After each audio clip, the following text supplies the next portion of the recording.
Saya berdoa mudah-mudahan Allah meridai kita semua.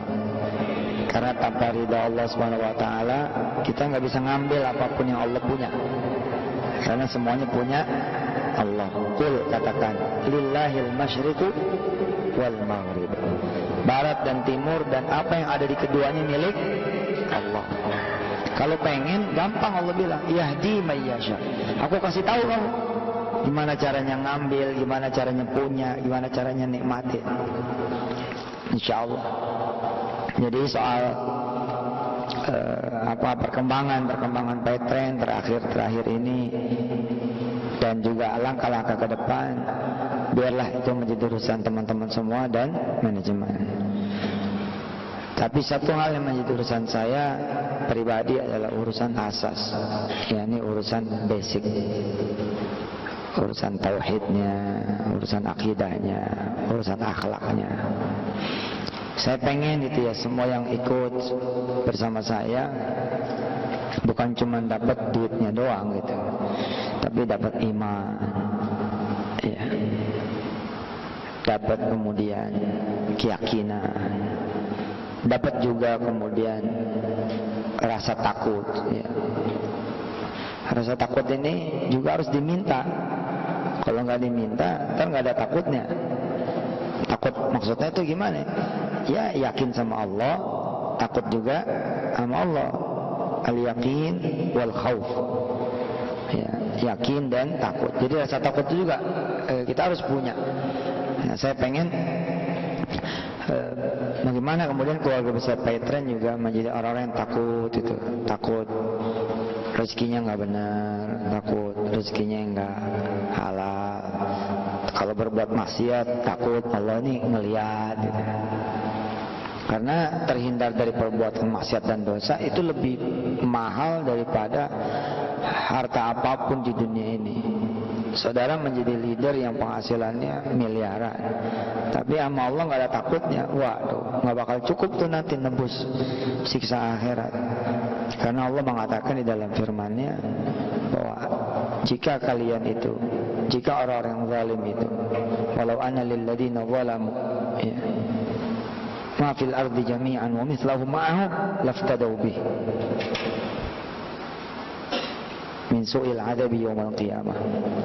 Kalau sekiranya kita dan orang-orang yang zalim ini punya harta sebanyak bumi, seberat bumi, seluas bumi, segede bumi, bukan main tuh. Ini bukan cerita cuma tambang 1-2 gunung doang nih, tapi punya semuanya. Dan Allah bilang punya lagi yang serupa dengannya. Jadi ada 2 tuh. Niscaya mereka akan merintih dan bilang sama Allah, aku tebus siksa ini dengan harta yang kau pernah berikan kepadaku ya Allah. Allah bilang, gak butuh. Ya. Saya ngamanain banget tuh ke Mas Dedi. Ayo deh, gimana nih caranya jadi UTREN gitu ya, Universitas Paytrend, Akademi Paytrend. Dan cara kita kan terbukti lebih cepat. Untuk sebuah kampus membuat anak menjadi sukses bisa lama loh Pak, bisa panjang kali lebar ya.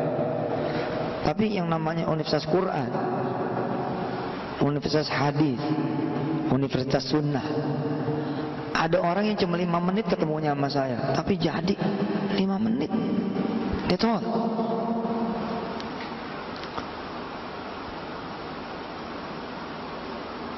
Wala siyama nahnu nata'allam yaumiyan. Bagaimana lagi kemudian kita belajarnya harian. Wong yang 5 menit aja bisa kayak begitu. On TV, just on TV, only on TV. Hanya lewat TV, Masya Allah. Nah, gimana kita menyengaja ada kurikulumnya. Kebetulan kan bahan-bahan ajarnya kita punya semua gitu. Orang-orang mikirin bagaimana kemudian support sistemnya bagus. Nah, kita ini udah punya support system. Ini nih support system, the best support system. Bahwa Paytrend ini jadi semacam mangkok aja gitu. Mangkok aja, jangan sampai nggak ada mangkoknya.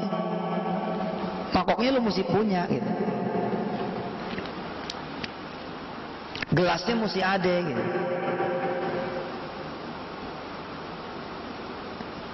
Istilah kata warungnya mesti diadain, dagangannya juga mesti diadain. Itu tawakalnya jadi bener gitu. Tapi ilmunya kalau tidak membungkus warung ini jadi masalah. Aduh, nggak bisa beli obat nih, nggak ada yang beli. Nah, mulai berperkara. Mulai berperkara, disitulah asasi tauhidnya. Sabarnya nak, sama jualan belum laku. Nah, terus urusannya apa? Sepintas kayaknya bener banget tuh kalimat. Coba kalimatnya kan bener banget tuh. Sabarnya nak, keren kan? Sampai situ sabar bener. Tapi ketika dia nyebut dagangan mama belum laku, masalah. Itu yang menghalangi dia mendapatkan apa yang dia inginkan.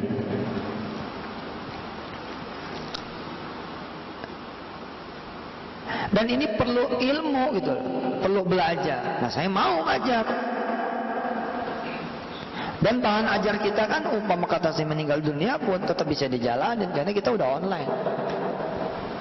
Nah, bagaimana nge-push orang supaya bisa ngaji one day one ayat? Anda siapa? Saya Petren, Pak. Apa untungnya Petren? Alhamdulillah saya dulu nggak bisa ngaji, Pak. Sejak ikut Petren saya bisa ngaji. Itu demi Allah lebih membanggakan buat saya. Ketimbang apa? Saya pengalaman tuh datang ke leader. Ini rumah nih, Ustadz ya alhamdulillah wasilannya. Tapi tetap dia ninggalin saya. Ketika ada yang bisa memberi lebih daripada itu, makanya nggak bangga saya. Buat apa sih bangga sama yang begitu? Akhirnya saya pun tetap ya jadi tidak manfaat.